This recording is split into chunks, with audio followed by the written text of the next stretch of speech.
Hello po, mapagpalang tanghali. Ayan, alas 3:15 na. Dito po tayo sa Barangay 102, Sony, District 1, Tondo, Manila. Kinananay Merly. Yan po, alam niyo yung pagdalaw sa mga tahanan upang dali ng mabuting balita ay napakalaking bagay. Maging ang Panginoong Yesukristo noon sinabi niya sa kanyang mga alagad na pumunta kayo sa mga bahay. Even ang mga apostoles niya, nung araw, nung si Jesus umakyat na sa langit, nagpupunta sila ng mga bahay upang mangaral. Ano po, kaya dyan tayo sa sentro ngayon. Pero bago tayo, papalaot pa, ay hingin natin ang tulong ng ating Panginoon Diyos upang siyang gumabay po sa atin. Upang gabayan tayo, kasi salita niya ang ating papaksayin na nakasulat sa kasulatan. Ito po ang inyong kaibigan kay Jesus, okay? Panginoon Diyos, samahan mo po kami, gabayan mo kami, buksan ang puso at isip ng bawat isa, upang sa ganon makinabang kaming lubos sa iyong salita. Sapagkat ang iyong salita o ang iyong turo't aral ay pagkain ng aming kaluluwa. Dahil ang tao po, binubuo ng katawan at espiritu. Salamat po sa ngalan ni Jesus. Amen. Tingnan natin ang sinabi ni Jesus nung panahon na nagutos siya. Inutusan niya po yung kanyang mga disipulo na sila ay mag-house to house sa kanilang pangangaral. Tingnan natin. Basahin po natin dito sa chapter 10. Kaya kung minsan, meron akong isang bahay na pupunta akong misa, sabi niya, "Aba, pastor, umuulan na, pumupunta ka pa rito." Sabi niya. Sabi ko naman ayun mo lang yung ulan na yan. Hindi ko alam kung nagbibiro o kung ano. Sabi niya, "Doon ka na lang sa inyo muna, manahimik ka ron." Kasi po mabiro kasi yun Mabiro. Ito po, tignan natin sa Lucas chapter 10 verse 1. Pagkatapos nito, pumili pa ang Panginoon ng 72 tagasunod. Sinugo ang mga ito ng dala-dalawa sa mga bayan at sa iba pang mga lugar na pupuntahan niya. 2. Sinabi niya sa kanila, "Marami ang aanin, ngunit kakaunti ang tagapagani, kaya dalangin ninyo sa Panginoon na magpadala siya ng mga tagapaghani." Sige, lumakad na kayo. Yung sinabi niyang maraming aanin, maraming tao. Yun po ang ibig sabihin ni Jesus. Pupuntahan ng mga taong yan. Kaya pagdating sa verse 3, sige, lumakad na kayo. Ano po? Ngunit mag-ingat kayo. Dahil tulad kayo ng mga tupang isinusugo ko sa mga lobo. Ano daw yung tao pupuntahan nila? Kagaya ng taong yung ayop lobo. Maninila. Alam niyo po yung ayop. Ang alam lang ng ayop, kumain, matulog, tumahi. Yun lang.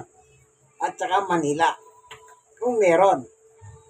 Yan. Ganyan klaseng ugali ng tao yan. Yung sinasabi ng Panginoong Yesus na maraming aanin.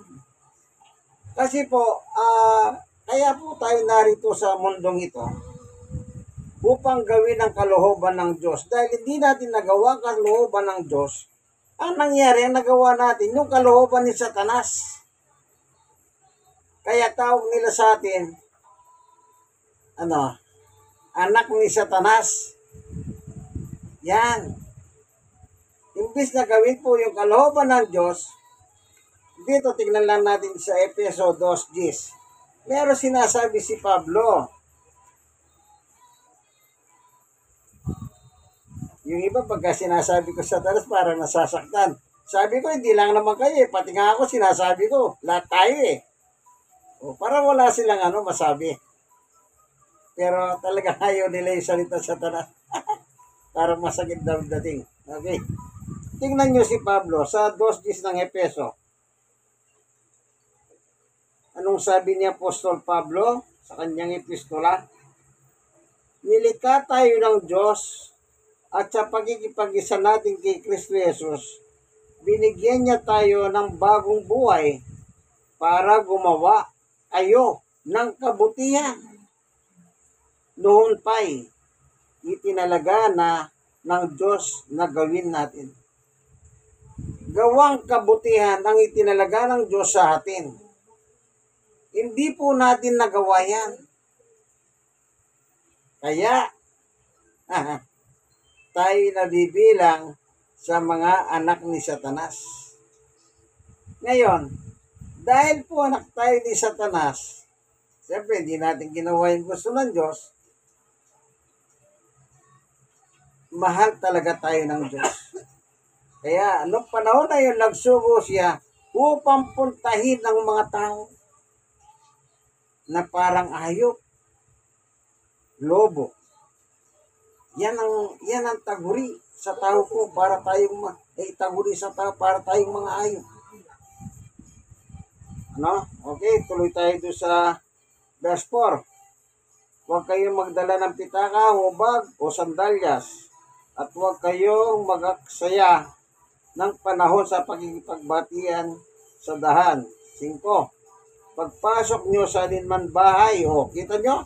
Bahay, ang tinutukoy po Pagpasok nyo sa alinmang bahay, sabihin muna ninyo, magari nawa ang kapayapaan sa tahanang ito. Ibig sabihin po, yung bahay na pupuntahan nyo at tinanggap kayo, yung pagpapala ng kapayapaan, sa kanila. Kasama na po yun. Anong sabi niya? Pagpasok nyo sa alinman bahay. Ngayon, ang gagawin nyo po, siyempre, mayroong mga bahay naman na hindi po welcome ang pangangaral ng salita ng Diyos. Meron sadyang bahay na hindi welcome. Tandaan nyo yan. Pero meron naman welcome. Di biyaya ng Diyos. Yung welcome kayo sa kanila. Yan. Nakita nyo po, bahay. Tingnan naman natin ang araw ng Pentecostes ng mga apostol, sila po ay nangaral na sapagkat si Jesus po nandun na po siya sa langit, nagbalik na siya sa langit. Hindi po ba yung kasaysayan? Nangaral siya, iniabla, inatulang mamatay sa ibabaw ng cross. At nabatay at nabuhay na yung 3 araw. Then after 40 days, siya po ay umakyat na sa langit kung saan siya nanggaling. Kaya yun ay panahon ng Pentecostes. During Pentecostes, doon naman nangaral ang mga apostol kasi po doon na po sila magmimisyon. Tingnan natin sa chapter 5. Ano ang ating mababasa ron? Ang sabi po ay ito. Gawa 5:42, araw-araw ay pumupunta sila sa templo at sa mga bahay-bahay. Kita nyo po, talagang hindi po talaga nawala yung pangangaral sa loob ng tahanan. sa loob ng bahay. Nung nandito ang ating Panginoong Yesus, sinutusan yung mga alagad, sige na, isinusubo ko kayo sa harap ng mga lobo, mababangis na lobo. Sa bawat bahay. Mga tao po yun. Wala pong pakialam yun. Unless na makapakinig sila ng Ebanghelyo. Kaya nung panahon na Panginoong Yesus nandun na sa langit, yan, nangaral pa rin sa bahay. Sila Pedro. Tingnan natin. Araw-araw pumupunta sila sa templo, sa mga bahay-bahay, patuloy ang kanilang pagtuturo at pangangaral ng magandang balita na si Jesus ang Kristo. Hindi sila tumitigil, sabi. Kaya, ang pangangaral po sa mga bahay pala ay walang katapusan. Pero matatapos din po ito pag bumalik na si Jesus, siyempre. Rapture na yon eh. Kaya wala nang pangangaral. Pero hanggat din siya bumabalik, patuloy pa rin ang kanyang pangangaral sa mga tahanan. Okay. Tingnan niyo po ang nakalagay naman sa Lucas chapter 18, verse 8. Ito ang sabi ni Jesus noong araw na nangangaral siya. Basahin ko po. Ngunit kung ako, yan, kung ako, sabi ni Jesus, ay ano po, ay bumalik na rito sa mundo. So, nung hindi pa po siya sinasakdal, hindi pa siya inatulang kamatayan sa krus, nung nangangaral siya, sinasabi na niya ang magaganap in the future na muli siyang babalik. Sa pagbabalik niya, meron siyang aanapin sa mga tao ngayon. Tingnan po natin, tuloy natin. Ito po may makikita kaya akong mga taong sumasampalataya sa akin. Abang nandito sa lupa si Jesus at nagmimisyon, ay binabanggit na niya ang future. Yung kanyang second coming kung tawagin. Pero meron siyang hahanapin sa mga tao. Ang alin? Yung pananampalataya nila sa akin, sabi niya. Kaya po, yung mga alagad, inutusan niya, nang si Jesus naman umakyat na sa langit. Ganon din po ang ginawa ng mga apostol sa araw ng Pentecostes. Ipinangangaral nila ang ating Panginoong Jesucristo. Tingnan naman natin si Pablo. Yung nagpupunta sa bahay-bahay at templo, sila Pedro yon, grupo ni Pedro, Apostoles, Pedro. Tingnan naman natin si Apostol Pablo. Si Pablo naman, apostol ng mga kahentilan. Tayo Pilipino, tayo ng entil na lahi. Okay.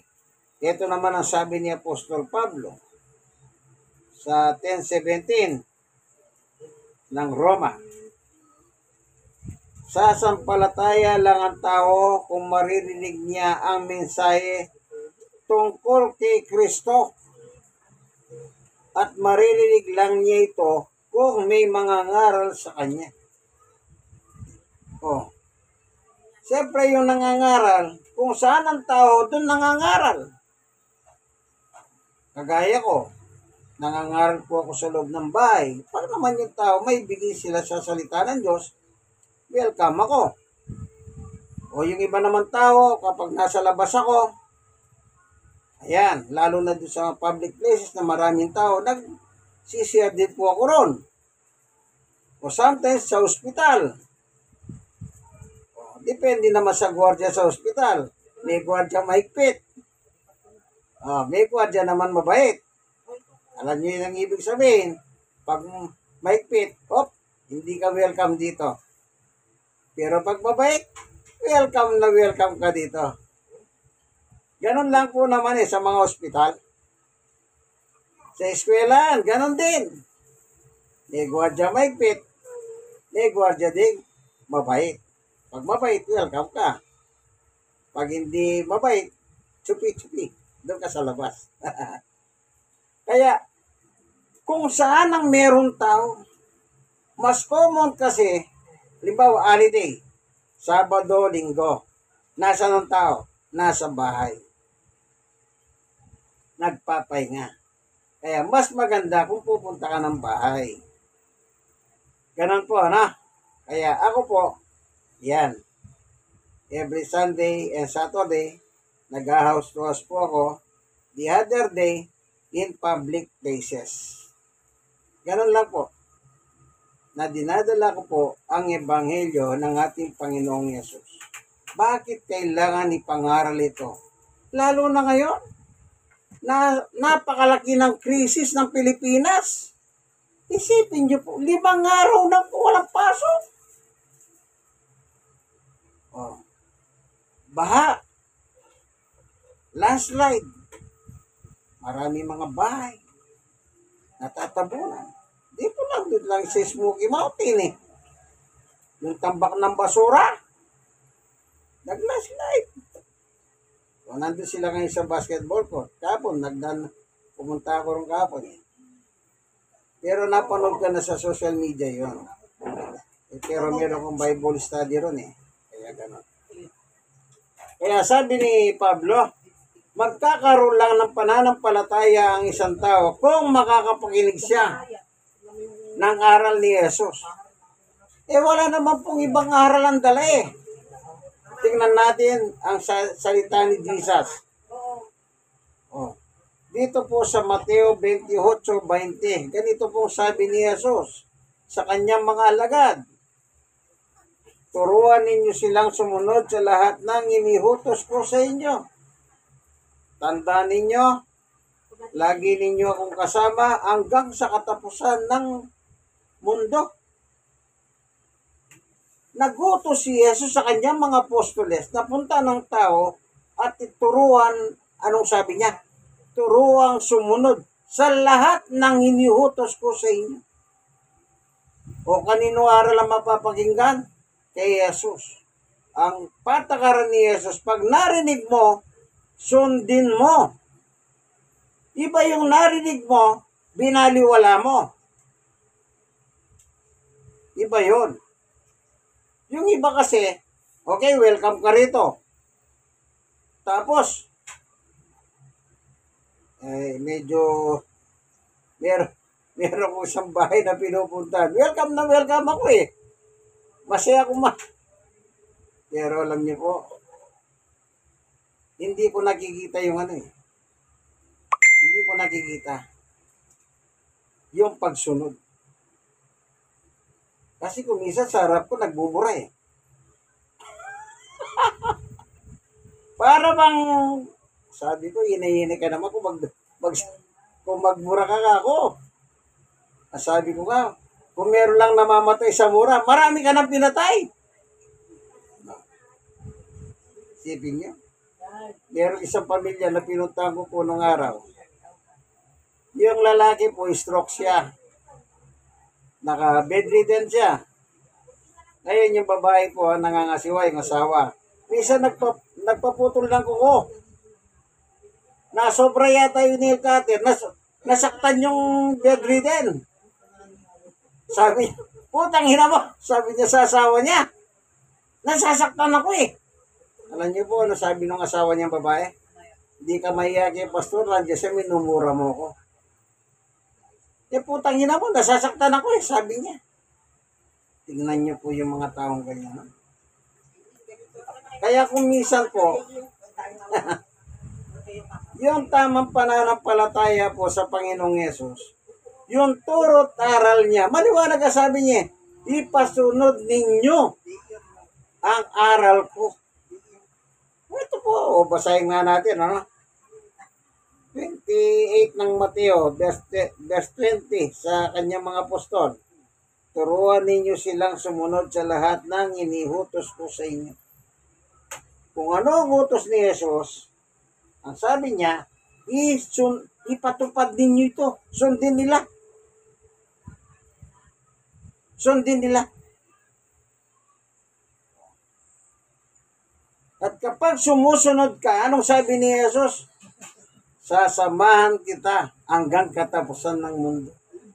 Isipin mo, ang sasama sa iyo si Jesus. Pero pag hindi ka sumusunod, kaibigan, iba ang sasama sa iyo, ang dyablo. Kaya nga po, sabi ko nga po, iba yung narinig mo na binaliwala mo. Yun ang parahan ng pang-uusga ng Diyos pagdating ng araw sa atin. Anong sasabihin ng Diyos? Sinabi na nga sa'yo, hindi mo pa sinunod eh. Masaya naman si Satanas. Okay ka bata, huwag ka na sumunod, makinig ka lang. Si Satanas nga, Bible study ni Jesus eh. Hindi nakatagal, umalis eh.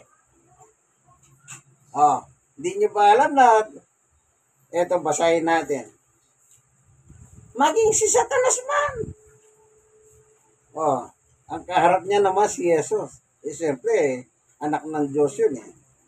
Ito, yung eksena dito ni Satanas at Jesus. Sa Mateo 4:1. Pagkatapos nito, dinala ng banal na espiritu si Jesus sa ilang upang tuksihin ng dyablo. Dalawa lang. Jesus at dyablo. Si Satanas po yung dyablo dyan. 2. Doon ay nagayuno si Jesus ng 40 araw, 40 gabi. Ayan, nagutom siya. 3. Dumating ang manunokso, ang dyablo, dumating ng dyablo. At sinabi sa kanya kay Jesus, kung ikaw ang anak ng Diyos, gawin mong tinapay ang mga batong ito.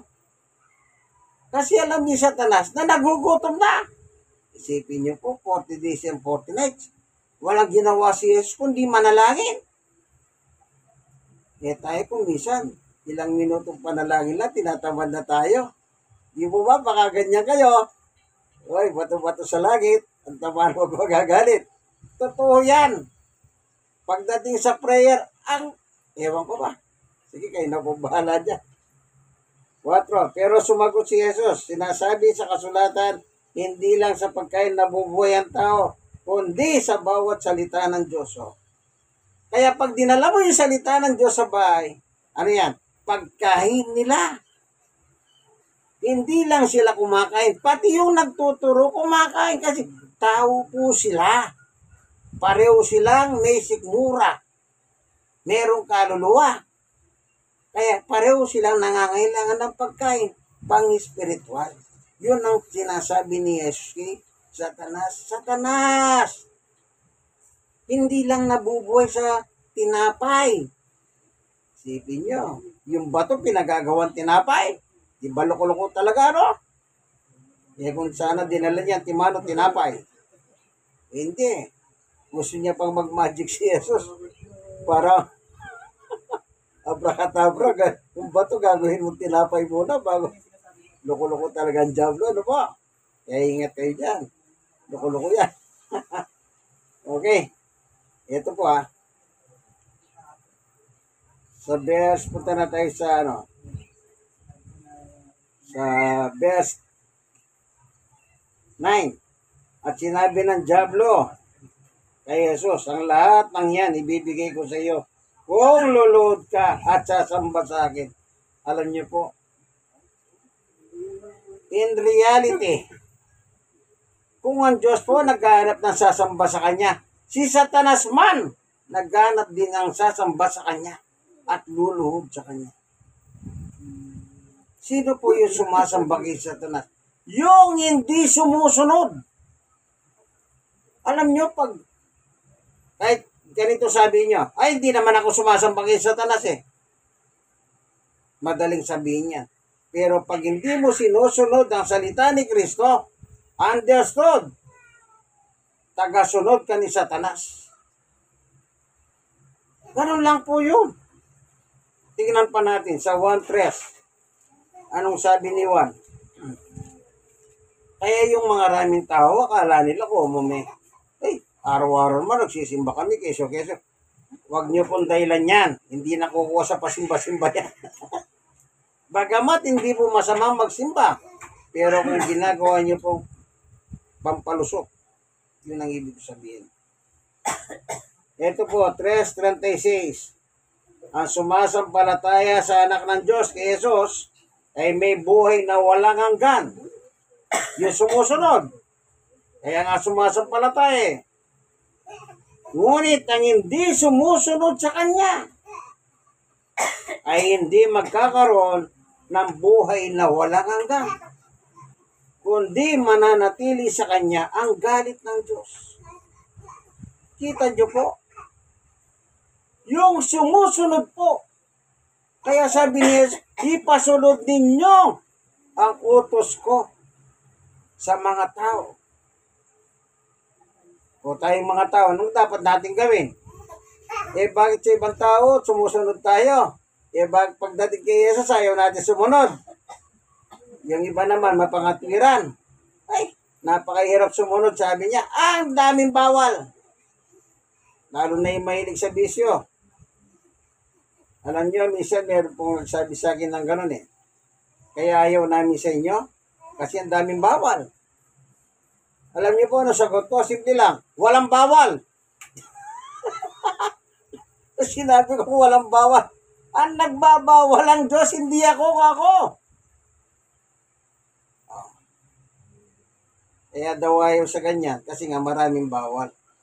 Natural. Nabubuhay ka sa bisyo, akit ka sa langit, hindi ka makakalangit, makakaimpyerno ka. Ang pupunta sa langit yung banal. Sino yung mga banal? Yung sumusunod sa haral ng Diyos.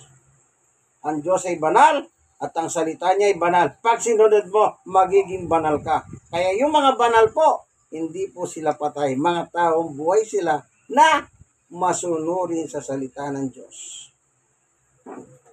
Kaya sa lupa pa lang, meron ng mga taong banal. Kanya lang, siyempre, malikot ang isip ng tao. Pag nakita yung itsura, oy, yan bang mukhang banal? Tignan mo naman itsura. Wala na. Di po pa ganun ng tao. Mapamintas. Di po ba? Hindi po ang banal. Okay, pangulit. Ang sabi ni San Pedro, tingnan niyo po si San Pedro, Apostol Pedro. Dito sa kanyang epistola po, may nakalagay dito. Baka kala niyo po, hindi totoo yung sinasabi ko. Pagdating po sa Diyos, wala pong biruhan. Magbiro na tayo sa ibang bagay. Pagdating sa Diyos, huwag. Kasi hindi po nagigipagbiruan ang Diyos sa tao. Anong sabi dito ni San Pedro? Dito sa kanyang epistola. Ito. Sa unang Pedro 1:13. Kaya lagi kayong maging handa sa gawain, na gawin ang kalooban ng Diyos. Magpakatatag kayo, lubos na umasa na matatanggap nyo ang mga pagpapalang ibibigay sa inyo kapag dumating na si Jesucristo. 14. Bilang masunuring mga anak ng Diyos. Ito na po. Huwag kayong padadala sa masasamang hilig ninyo nung hindi pa kayo nakakakilala sa Diyos. Yung tinutukoy po ni Pedro dito, nung wala ka pang pagkakilala sa Diyos, nabubuhay ka pa sa kamunduhan. Yan ang sinasabi niya. Huwag na kayong mabuhay sa ganyan. Stop. No, huwag kayong padadala sa masasamang hilig ninyo noon. Nung wala tayong kamalay sa salita ng Diyos, pag sinabi, pare, halika na, tagay na tayo. Sandali lang. Andyan ako. Hindi po ba ganyan? Nagsimba ka, nakita ka nila. Pare, halika na. Sandali, magbibis lang. Hindi po ba ganyan? Bisyo. Yun po ang ayaw ng Diyos. Kasi, banal ang Diyos na tumawag sa inyo, kaya dapat magpakabanal din kayo lahat ng ginagawa nyo. Anong sabi? Magpakabanal kayo. Pag nabubuhay ka ba sa bisyo, nagiging banal ka ba? Kita nyo po yung nabubuhay sa bisyo, pagkatapos ng bisyo, ano? Away. Tumisan, tumato pa sa patayan. Hindi po ba? O, namatay. Bakit? Naginuman. Sapagkat sinasabi ng Diyos sa kasulatan, magpakabanal kayo dahil banal ako. Kaya kung susunod po tayo sa Diyos, magpakabanal tayo. Paano tayo magiging banal? Sundin mo lang ang utos ng Diyos, magiging banal ka eh. 1:17, ang salita ng Diyos ay banal. Kaya sabi ni Jesus, sanctify them with your word. Banalin mo sila sa iyong salita. Kaya yung salita po, ang susundin natin. Kaya tama sabi ni Jesus kay Satanas, hindi lang nabubuhay sa tinapay ang tao o pagkain ng tao, kundi sa bawat salitang nagmumula sa bibig ng Diyos. Araw-araw. Dapat mabuhay tayo araw-araw sa salita ng Diyos. Yun po ang bumabanal sa atin. Tayo ang gagawa niyan. Kasi utos, magpakabanal kayo. Hindi po ba? Wala tayong dinagdag dyan. Binasa lang natin. Ngayon, habang tumatagal, siyempre, pag nakakarinig ka ng salita ng Diyos, ano pa nangyayari? Yan ang bumabanal sa iyo. Na tinatanggap mo ang salita ng Diyos.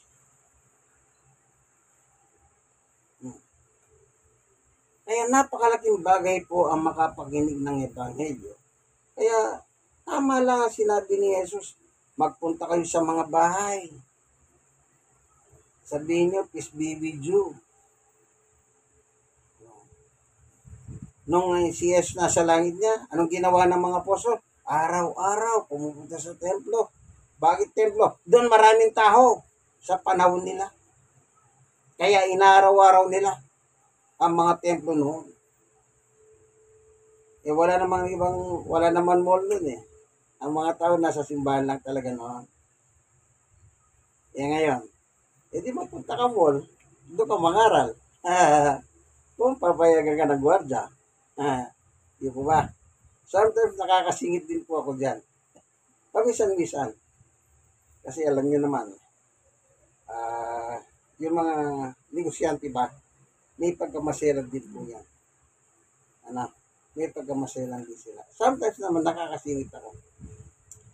Okay, hanggang dito na lamang po ang ating video. Sana meron po kayo natutunan sa Biblia. Ito po, hawak kong Biblia ngayon, salita ng Diyos Biblia. Ito, nakita niyo po yung picture nito. Ito. Nangangaral siya, nakamotor siya. Ito yung trompa. Ito ba yung trompang isa? Dalawa yung trompa niya. Nangangaral siya sa kanyang panahon. Nakamotor na single na dalawa yung trompa. Maganda ito. Kasi pag may trompa, mas malakas ang dating. Kahit nandun kasi isang gaano kalayo man, maririnig mo yung pangangaral. Di po ba?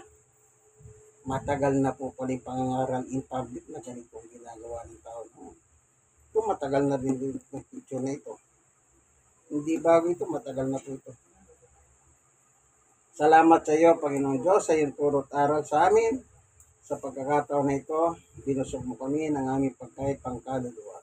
Maraming salamat po sa iyo, Panginoong Diyos, sa ngalan ni Jesus. Amen. Kayo pong mga nanonood ng video ito, kung meron po kayong question, wala namang problema sa akin, pero huwag kayong maging marahas. Kasi meron mga mararahas din pong mga tao na kung mag-question sila, kulang na lang patayin kayo. Huwag niyo silang gayahin, mga sa demonyo yan. Naghanap lang ng away yan sa social media. Ako hindi naman ako mahilig magpag-away. Naghanap ako yung handang maginig dito. Sige po, ako po ang inyong kaibigan kay Jesus, Brother Manny Bautista. Nasa tahanan tayo ni Nanay Merly. na nagiging ano na po namin, linggo-linggo, meron kami home Bible study dito. Okay? God bless us all po. Bye-bye!